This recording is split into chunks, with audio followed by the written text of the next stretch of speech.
শুভ সকাল বন্ধুরা।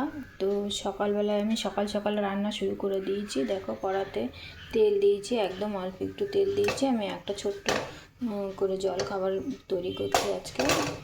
তো এটা কিভাবে করছি সেটা তোমাদের সঙ্গে শেয়ার করছি। দেখো সাদা জিরে আর কালো জিরে দুই রকম জিরে নিয়েছি। জিরেটা প্রথমে ফোড়ন দিয়ে দিলাম।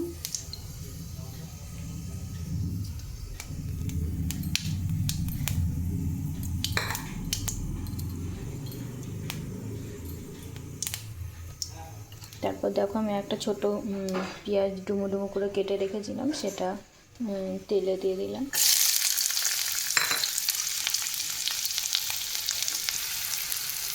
পেঁয়াজটা হালকা লাল হয়ে গেলে বাদাম বাদাম কালার হবে যখন, তখন আমি এর মধ্যে এই সবজিটার মধ্যে রয়েছে গাজর, আর এটা হচ্ছে আলু, আর এটা হচ্ছে রাঙা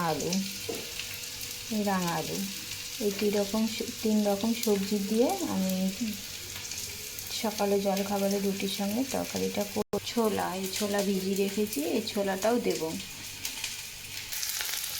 তো দেখো বন্ধুরা, এখন পেঁয়াজটা আমার সুন্দর কালার হয়ে গেছে। এখন আমি এর মধ্যে সবজিটা ছেড়ে দেবো। দেখো সুন্দর করে গাজর দিয়েছি, আলু দিয়েছি, আর রাঙা আলু, ছোলা, পেঁয়াজ দিয়ে রুটির সঙ্গে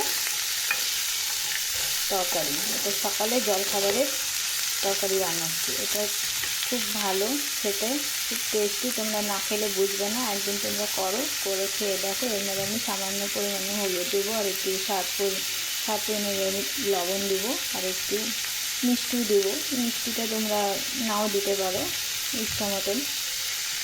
আর দেখো আমি এখানে রুটির জন্য আটা নিয়ে নিয়েছি। এই আটাটা মেখে রুটি বানাবো, এই রুটির সঙ্গেই তরকারিটা। তো অনেকদিন আমি ভিডিও তোমাদেরকে শেয়ার করিনি, বাট এখন সময় হয়েছে আমার, ভাবছি আবার শুরু করব। তো তোমাদের সঙ্গে শেয়ার করছি, শুরু করলাম। এখন থেকে আবার আমি তোমাদের সঙ্গে থাকছি। তো এই বলে শেষ করছি আমি। Tata, bye bye. তোমরা সবাই ভালো থেকো, আমার ভিডিও দেখো, কেমন লাগছে এটা বলো।